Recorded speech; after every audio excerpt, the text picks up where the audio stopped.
छूट जाती हैं। जैसे अर्जुन के हाथ से गांडीव छूट गया, हमारे हाथ से जो वस्तु रखे हैं, पुस्तक हो, लोटा हो, कपड़ा हो, छूट जाएगा क्या? विक्षुब्ध हो जाएंगे क्या? नहीं होता है।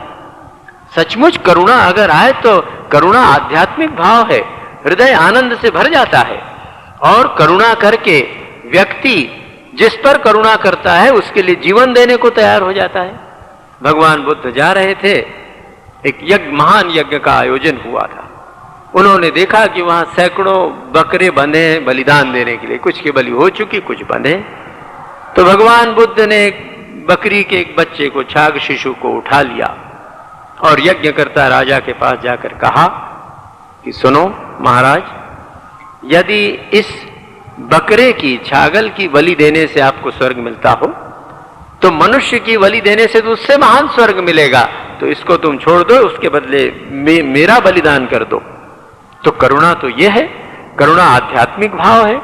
करुणा से मन में त्याग करने की इच्छा उत्पन्न होती। जिस पर करुणा करते हैं उसको बचाने के लिए कितना कष्ट हम नहीं करते हैं। तो अर्जुन के मन में ये करुणा का भाव नहीं उत्पन्न हुआ है, कार्पण्य, कृपणता, मोह से आविष्ट होकर, और अर्जुन बाद में इसको स्वीकार करेंगे। तो भगवान जो अंतर्यामी थे और महान मनोवैज्ञानिक थे, तो भगवान ने समझ लिया कि अरे इसके मन में करुणा नहीं आई है, ये मोह करुणा के रूप में आया है। दूसरा एक मनोवैज्ञानिक सत्य, साधक को जिसके प्रति अत्यंत सजग और सावधान रहना चाहिए, क्योंकि साधना सजग। मोह हमेशा छद्म वेश में आता है, छुप कर आता है।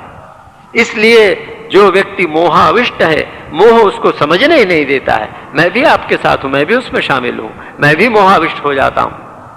तो अत्यंत सावधान रहकर, मोह जब कभी प्रेम का बाना बना के, कभी दया का बाना बनाकर, कभी परोपकार का बाना बनाकर, तथा कथित जगत कल्याण और समाज कल्याण का बाना बनाकर कितने रूपों में आता है। मोहाच्छन्न लोगों की संख्या बहुत बड़ी है इस संसार में, करोड़ों में है। तो उनको देखें और फिर अपने आप को मिलाकर देखें कि हमारी प्रेरणा का स्रोत क्या है। हम इस कल्याण के कार्य में लगे हैं तो मोह से, क्योंकि इस कल्याण के कार्य में चलो इस मोहल्ले की सफाई करा दें, इसलिए कि इस मोहल्ले में हमारा मकान है और ऐसी जगह में है कि चारों तरफ गंदगी, तो सब लोगों को सफाई में लगाएं और सफाई के बड़े बड़े उपदेश दें। और अगर सब लोग, हम तो 2 फावड़े चलाएंगे, बाकी लोग 50 फावड़ा चला के साफ कर दें तो हमारा घर साफ हो जाएगा। क्या ये कल्याण की भावना है? नहीं। तो साधक को सावधान होकर जब भी कर्म के प्रति प्रवृत्ति हो या कर्म से विरत हो जाने के, अर्जुन के समान अकर्मण्य हो जाने की, साधना को त्याग देने की वृत्ति हो, दोनों स्थिति में सावधान रहना चाहिए। साधना को त्याग देना जिस प्रकार व्यक्ति के विनाश का, सर्वनाश का कारण हो सकता है, उसी प्रकार मोह की प्रेरणा से कर्म करने वाला व्यक्ति भी आध्यात्म पथ से गिर सकता है और परीक्षा की घड़ी में अर्जुन के समान गिर जाएगा।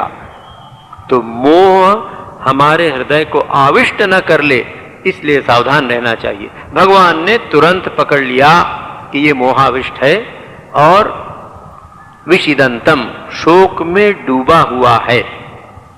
ऐसे शोक में डूबे हुए अर्जुन से मधुसूदन, आज मधुसूदन ने कहा। गीता में आपको भगवान के कई नाम मिलेंगे, वार्ष्णेय, कृष्ण, मधुसूदन, वासुदेव आदि, और उन संदर्भों में इसका तात्पर्य है ऐसा अर्जुन जो मोह से आविष्ट हो गया है और अपना स्वभाव भूलकर युद्ध नहीं करना चाहता है, क्षत्रिय का जो धर्म था उसको छोड़ चुका है, तो उसके क्षत्रित्व को जगाने के लिए ऐसे एक क्षत्रिय की आवश्यकता है जो अपने शौर्य और वीर्य की गाथा उसको बता सके। इसीलिए वहां भगवान का नाम मधुसूदन है। मधु और कैटव नाम के राक्षसों का भगवान ने वध किया था। तो संजय ये बता रहे हैं धृतराष्ट्र को कि मधुसूदन कह रहे हैं, कृष्ण कह रहे हैं ऐसा नहीं कहा, वासुदेव कह रहे हैं ऐसा नहीं कहा। मधुसूदन से याद दिला दिया कि ये इन्होंने उन राक्षसों का वध किया था, और इसलिए अर्जुन से कहते हैं कि देख, मेरे सामने जब परिस्थिति आई थी मधु और सूदन जो राक्षस थे वो भगवान की कान के महल से ही उत्पन्न हुए थे और भगवान को ही मारने के लिए तैयार हुए तो भगवान ने उनका वध किया था। तो संकेत ये है, अर्जुन को ये बताना चाहते हैं कि तू इस प्रकार की हीन वृत्ति मत प्राप्त कर, अपने हृदय में ऐसा साहस उत्पन्न कर। और तब भगवान कहते हैं, ये पहला श्लोक द्वितीय अध्याय का संजय उवाच है, संजय बता रहे हैं अर्जुन की मन स्थिति, भगवान अभी नहीं बोले हैं। तो भगवान का मधुसूदन नाम बताकर संजय ये कह रहे हैं। अब दूसरी बात देखिए, दूसरा श्लोक भगवान उवाच। अरे एक तरफ तो अभी मधुसूदन कहा शौर्य वीर्य का प्रतीक, और दूसरी तरफ भगवान जो करुणा सागर है, ऐसा कैसे हुआ?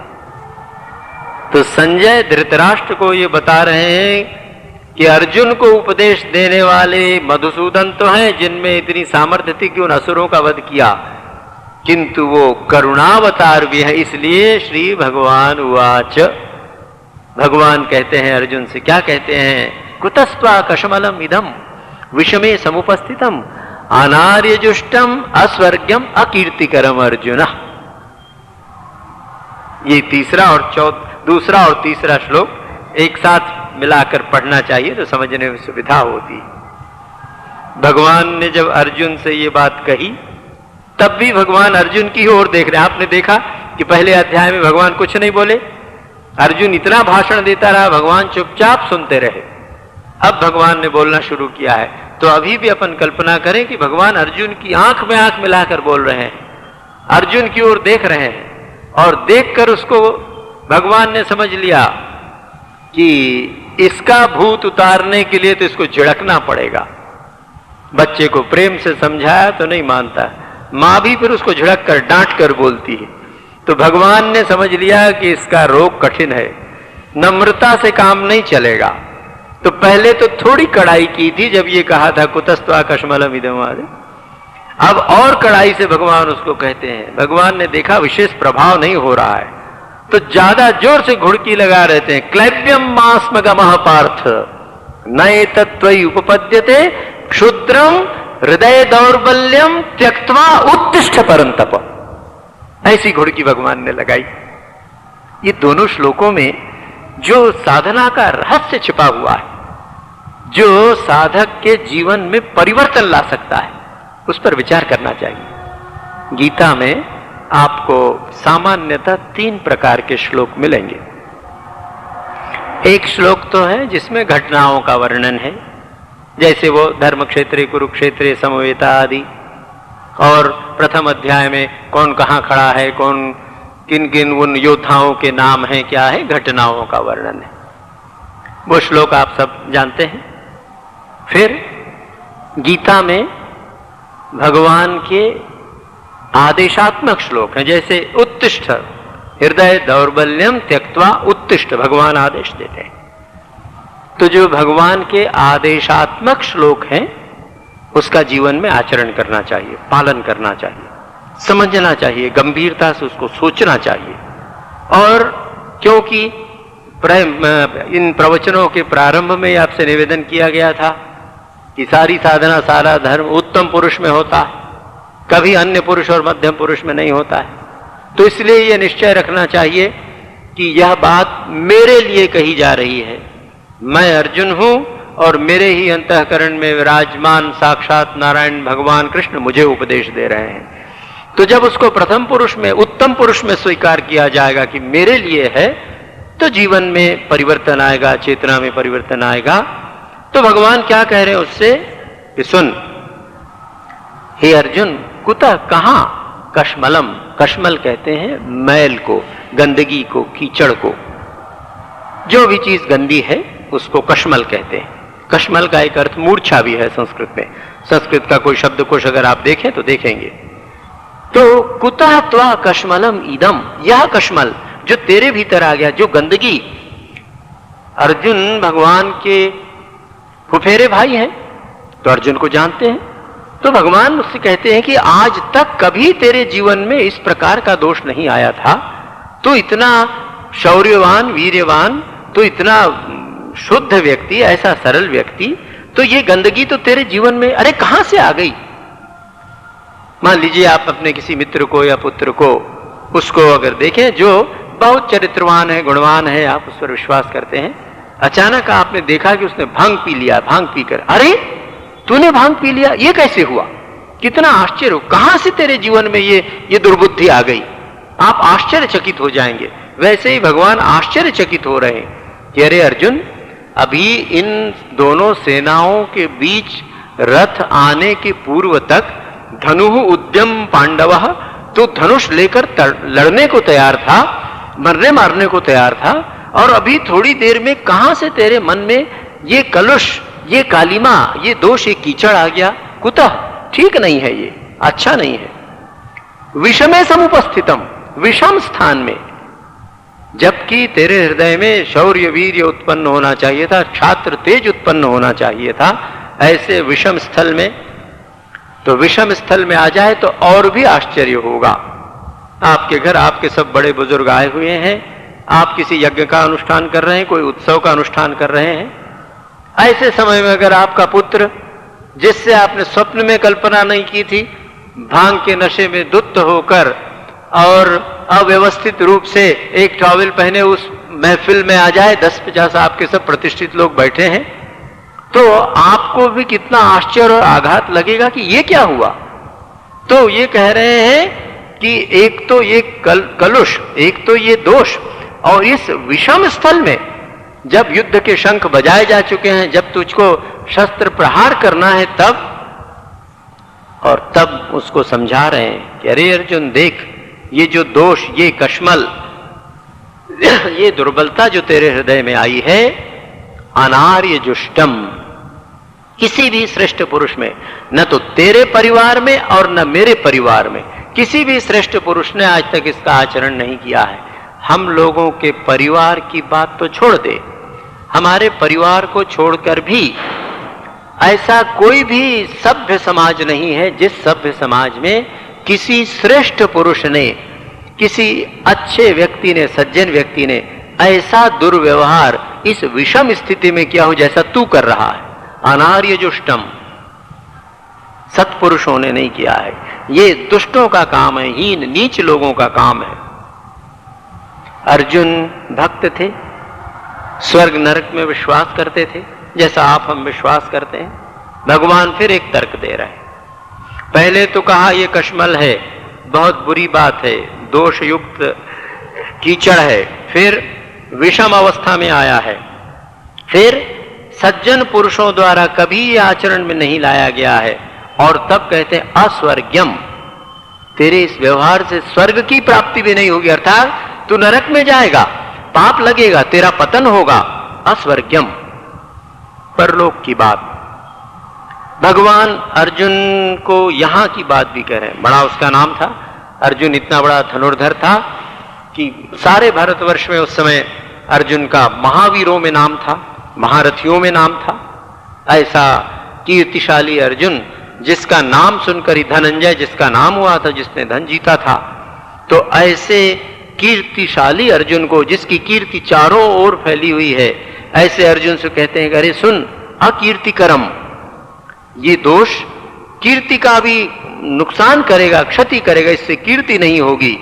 तो भगवान ने इतनी बात अर्जुन को कही, पर ऐसा लगता है, कल्पना करके देखें, अभी भी अर्जुन की मुख मुद्रा में परिवर्तन नहीं आया, और बाद में हम देखेंगे कि कैसे नहीं आया है।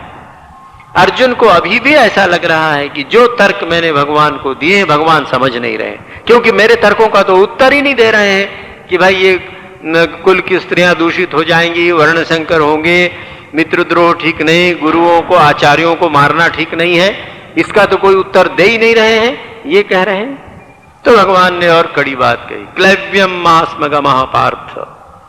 अब भगवान अर्जुन का यहां एक नाम ले रहे हैं, पार्थ।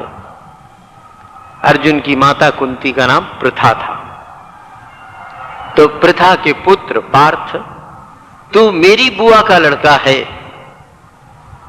मेरी बुआ इतनी ऐसी महिला है, वसुदेव की बहन, मेरा फुफेरा भाई, तू महान पार्थ, और तेरे मन में ऐसी दुर्बलता किसी भी पुरुष के लिए जीवन में जो सबसे लज्जा की बात हो सकती, सबसे खराब गाली हो सकती है, सबसे हीन बात अगर कही जा सकती है उसको, तो वो है उसको नपुंसक कहना। तो क्लैव्यम मास्मगमः, हे अर्जुन तू नपुंसकता को मत प्राप्त हो।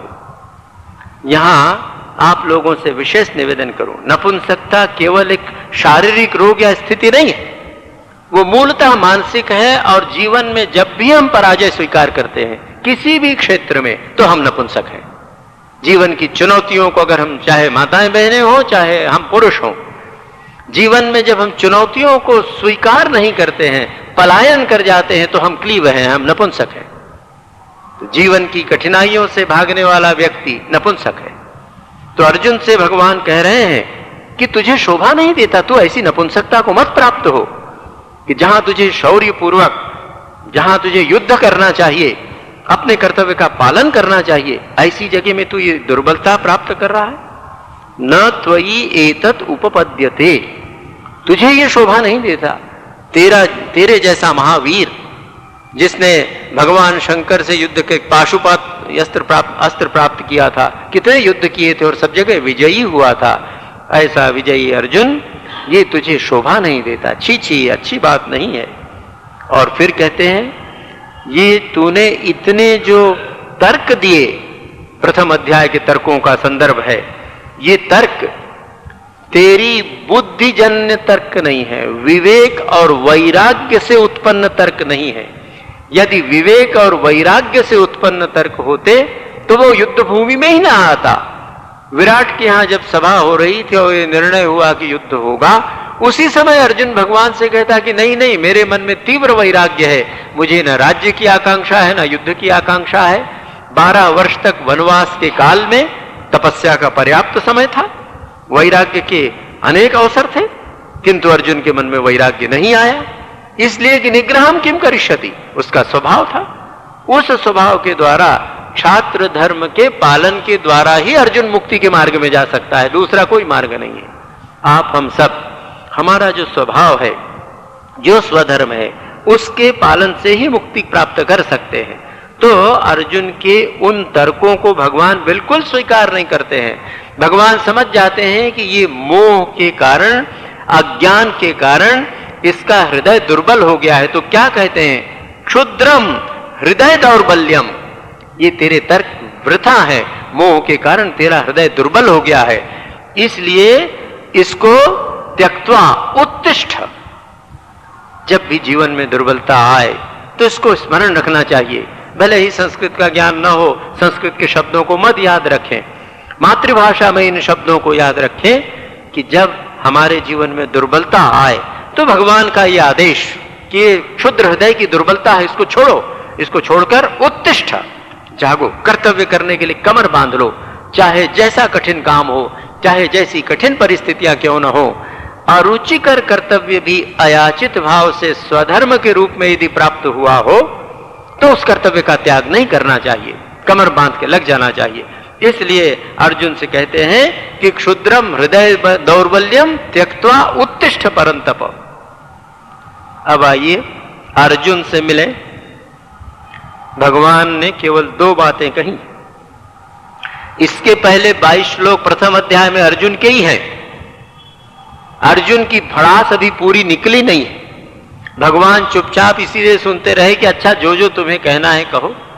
कह देने के बाद भी मानव स्वभाव की, मानव मन की, ऐसा कहूं, एक दूसरी दुर्बलता की ओर संकेत है।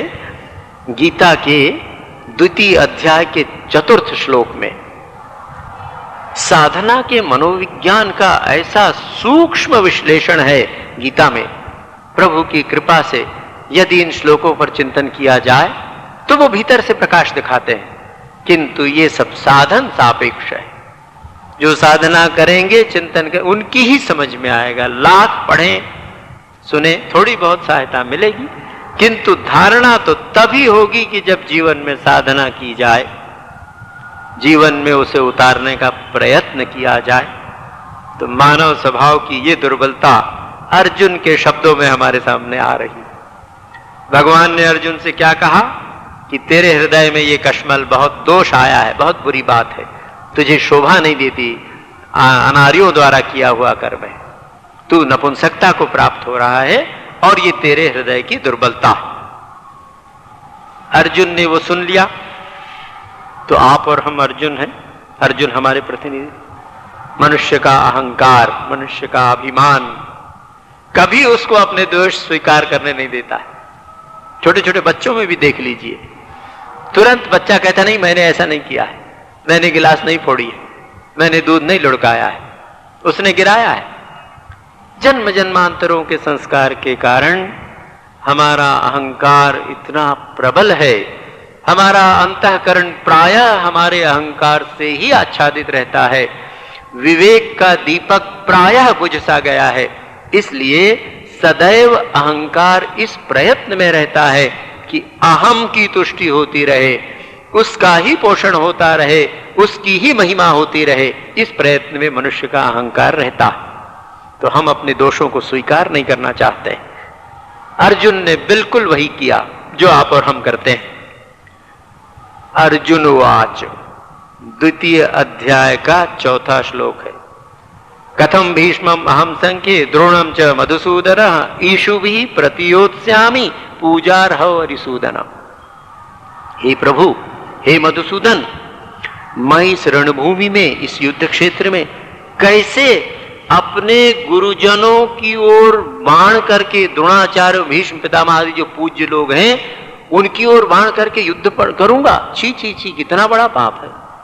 ये गुरुजन, गुरु द्रोण और भीष्म, कृपाचार्य आदि, जिनसे वाणी से भी कोई कड़ी बात कहना अपराध है, पाप है, जिनका किसी व्यवहार से भी अपमान कर देना पाप है, उनके प्रति मैं युद्ध करूंगा?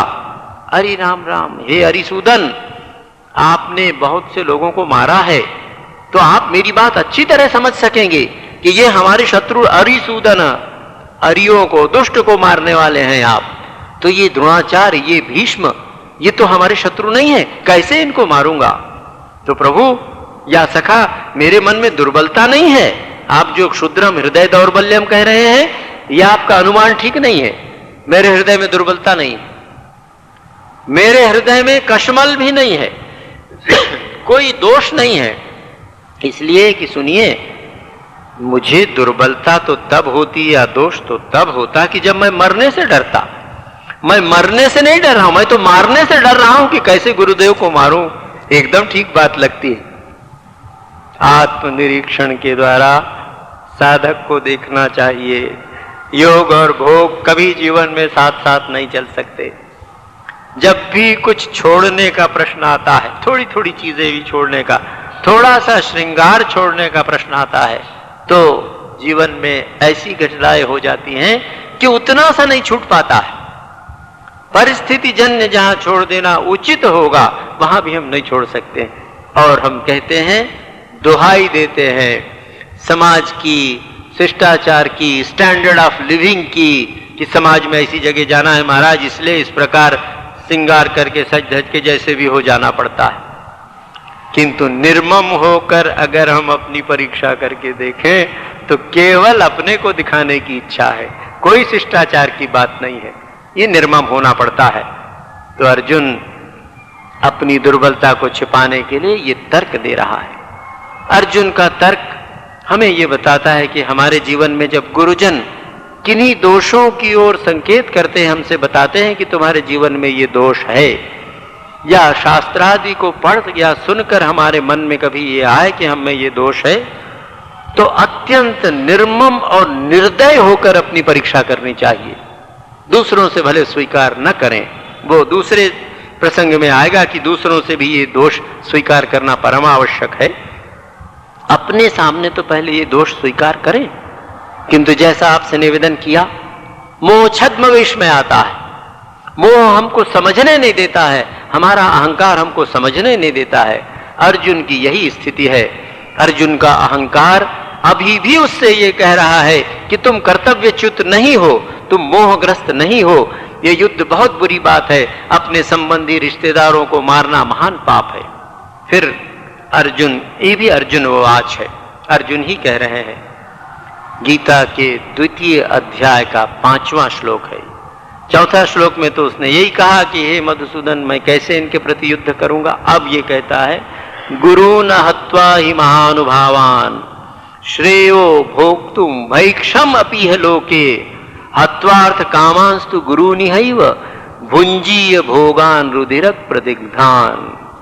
हे प्रभु, हे महानुभाव, क्या कह रहा है भगवान से कि सुनिए प्रभु, इन महानुभावों को, जो मेरे गुरुजन हैं, पूज्य पिता आदि जो लोग हैं, ऐसे महानुभाव, महानुभाव माने महापुरुष, जिनके जीवन में बहुत उन्नति हुई है, अच्छे लोग हैं, ऐसे गुरुजनों को मारकर क्या होगा? नहीं नहीं नहीं नहीं, ऐसे गुरुजनों को न मारकर इस लोक में भिक्षा मांग के खा लेने को भी मैं अच्छा समझता हूं, पर इन गुरुजनों को मारने को मैं तैयार नहीं हूं। क्यों तैयार नहीं हूं? क्योंकि इन गुरुजनों को मारूंगा, उसके बाद जो राज्य और उस राज्य से मिलने वाला भोग मुझे प्राप्त होगा, वो तो इनके खून से सना होगा, और वो भी क्षुद्र अर्थ और काम के लिए। 4 पुरुषार्थ आपने सुना होगा, धर्म, अर्थ, काम और मोक्ष। तो अर्थ और काम पुरुषार्थ की सिद्धि के लिए, इस भोग के लिए इन गुरुजनों की हत्या करूं? ची ची ची, ये बिल्कुल उचित नहीं। बहुत अच्छा लगता है ये 5वां श्लोक भी, जैसे गीता के प्रथम अध्याय के दूसरे सब श्लोक थे वैसे ही ये भी बड़ा अच्छा लगता है। यहां भी अर्जुन जो तर्क दे रहा है,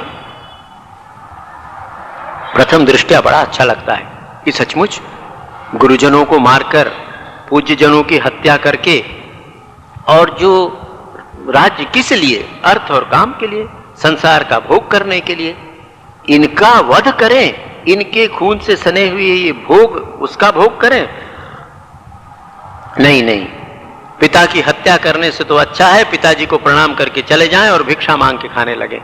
बड़ा अच्छा लगता है कि हाँ भाई, कैसा अच्छा पुत्र है कि पिता की हत्या की अपेक्षा भीख मांग के खा लेना बड़ा अच्छा लगता है। प्रथम दृष्टि में ये तर्क अच्छा लगता है, किंतु हमें अर्जुन के पूरे व्यक्तित्व से परिचित होना है। इसलिए होना है, अर्जुन का सारा मनोविज्ञान समझना, इसलिए समझना है कि अर्जुन की मानसिकता प्राप्त करके ही गीता को ग्रहण किया जा सकता है। गीता को समझने के लिए और समझकर जीवन में उसका आचरण करने के लिए अर्जुन की मानसिकता को समझना परम आवश्यक है। तो भगवान अभी भी चुप है, ध्यान से सुन रहे हैं अर्जुन क्या कह रहा है, और भगवान अर्जुन की ओर देख रहे हैं। वो दृश्य स्मरण रखें, रणभूमि में कुरुक्षेत्र में खड़े हैं, भगवान अर्जुन की ओर देख रहे हैं, अर्जुन बोलता जा रहा है। भगवान अर्जुन के शब्दों को भी पकड़ते हैं, उसकी मुद्रा को भी पकड़ते हैं, उसकी आंखें देख रहे हैं, उसकी भंगी देख रहे हैं। अर्जुन ने जब ये कहा कि गुरुओं को मारकर मैं ये भोग नहीं चाहता, तो अर्जुन ने भी देखा कि भगवान के चेहरे में तो कोई परिवर्तन नहीं आया। ऐसा लगता नहीं कि वो मेरी बात सुन रहे हैं या ग्रहण कर रहे हैं। चेहरा देखकर पता लग जाता है। हमारे आपके व्यवहार में भी कोई व्यक्ति जब अनमना होकर सुन रहा है तो आप ठीक समझ जाते हैं कि भाई शिष्टाचार से सुन रहा है, पर इसके कान में जा रहे हैं, भीतर ये बात जा नहीं रही। और परिवारों में तो बहुत देख रहे हो, बहुत से दंपतियों, पति पत्नियों में मुझे ऐसा देखने को बहुत बार मिलता है। भिक्षा के लिए कभी जाता हूं तो बहन जी सुनाती रहती हैं, और वो तो या तो मुझसे बात करते हैं, अपने में रहते हैं, या भाई साहब कुछ कह रहे हैं तो वो अपनी दुनिया में रहती हैं। तो ये पता लग जाता है देखकर। तो भगवान ने तुरंत समझ लिया। अर्जुन ने देखा कि नहीं, ये बात इनके गले नहीं उतरी। तब फिर 6वें श्लोक में अर्जुन और अपनी बात कह रहा है। यहां एक तथ्य ध्यान में रखने लायक, पहले ये श्लोक आपको बताऊं। न चैतद विद्मः कतरन्नो गरीयो यद्वा जयेम यदि वा जयेयुः यदि वा नो जयेयुः यानेव हत्वा न जिजीविषामः ते अवस्थिता प्रमुखे धार्तराष्ट्राः। हे प्रभु, यह भी हम नहीं जानते कि हमारे लिए क्या करना उचित है। ये युद्ध